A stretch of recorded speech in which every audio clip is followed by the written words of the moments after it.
नमस्कार, आप देख रहे हैं धा न्यूज और मैं हूं अभिषेक मिश्रा। देखिए, बिहार के मुख्यमंत्री नीतीश कुमार का जो लौकुश समीकरण है वो धराशायी हो रहा है क्या, ये बड़ा सवाल है। बिहार के मुख्यमंत्री नीतीश कुमार से लौकुश छिटक रहा है क्या, ये बड़ा महत्वपूर्ण सवाल है।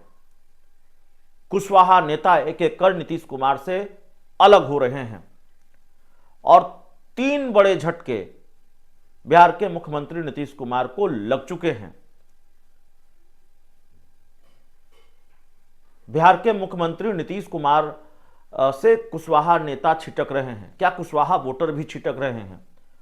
कई बार ये चर्चा होती है या कई बार नीतीश कुमार के लिए या जेडीयू के लिए ये बात कही जाती है कि उसका जो आधार वोट बैंक है, लौकुश समीकरण, वो पूरी तरह से तो नहीं लेकिन छिटका है।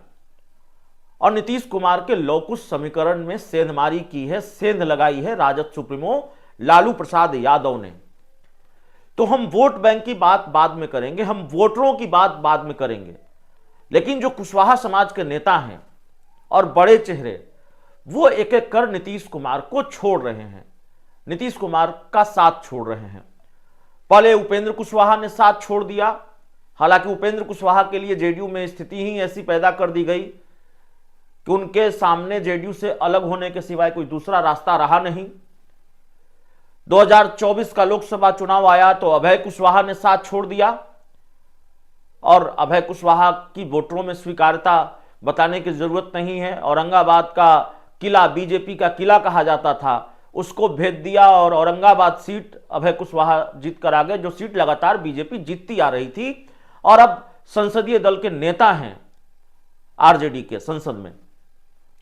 तो पहले उपेंद्र कुशवाहा, फिर अभय कुशवाहा, बिहार विधान परिषद का उपचुनाव था हाल ही में, रामेश्वर महतो ने साथ छोड़ दिया, रामेश्वर महतो ने इस्तीफा दे दिया। और खबर दरअसल हम रामेश्वर महतो के बारे में ही आपको बताने आए हैं। उपेंद्र कुशवाहा ने साथ छोड़ा तो अपनी पार्टी बनाई,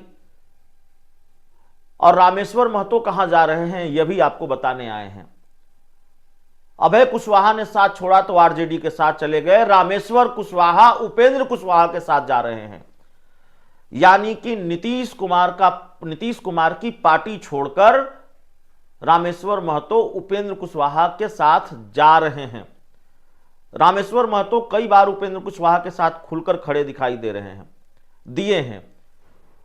जब उपेंद्र कुशवाहा ने जेडीयू छोड़ी और अपनी पार्टी बनाने का ऐलान उन्होंने किया, उस वक्त पूरी जेडीयू उपेंद्र कुशवाहा के खिलाफ थी और रामेश्वर महतो जेडीयू में रहते हुए उपेंद्र कुशवाहा के साथ दिखाई दे रहे थे।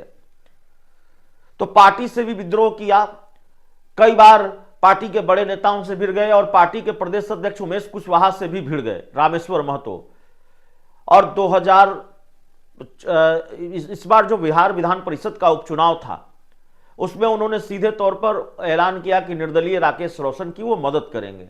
हालांकि राकेश रोशन चुनाव नहीं जीत पाए, लेकिन जेडीयू उम्मीदवार की मदद नहीं करके उन्होंने राकेश रोशन की मदद की, निर्दलीय उम्मीदवार की मदद की।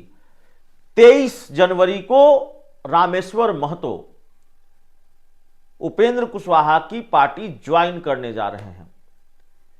23 जनवरी को उपेंद्र कुशवाहा की पार्टी रामेश्वर महतो ज्वाइन कर लेंगे, वो राष्ट्रीय लोक मोर्चा के हो जाएंगे।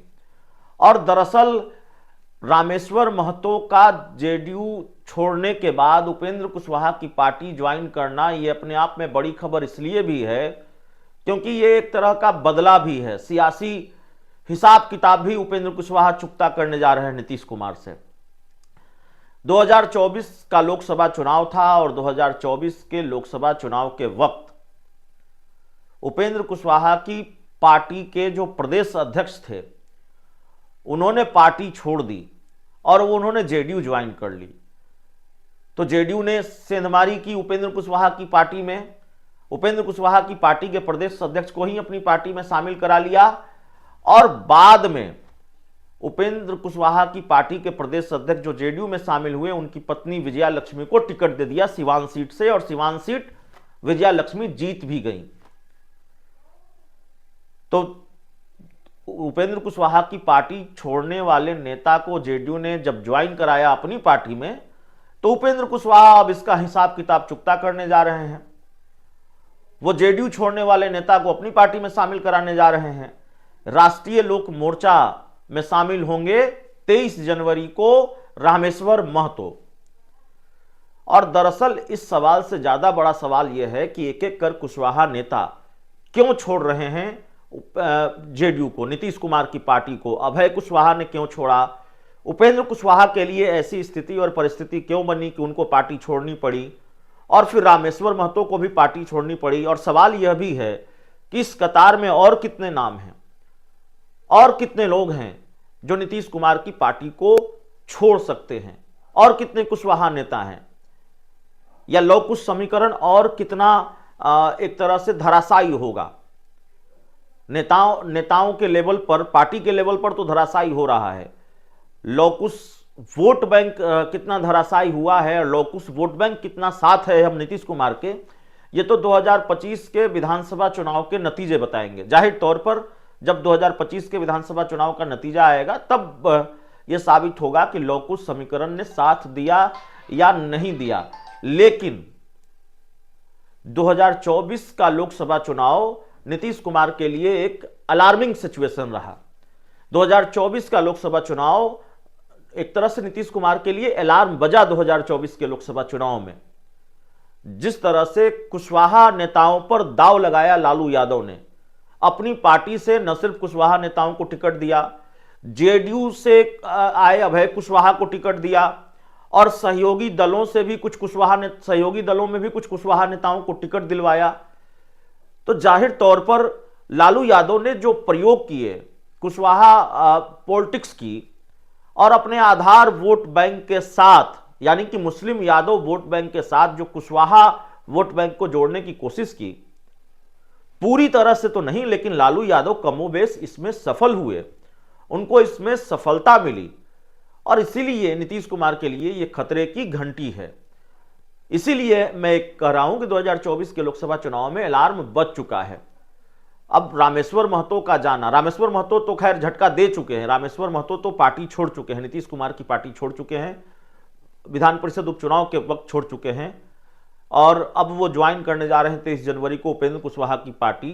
तो एक एक कर क्यों जो लव कुश समीकरण है वो बिदक रहा है, या लव कुश समीकरण के नेता हैं वो नीतीश कुमार की पार्टी छोड़ रहे हैं, यह भी अपने आप में बड़ा सवाल है। बहुत बहुत धन्यवाद।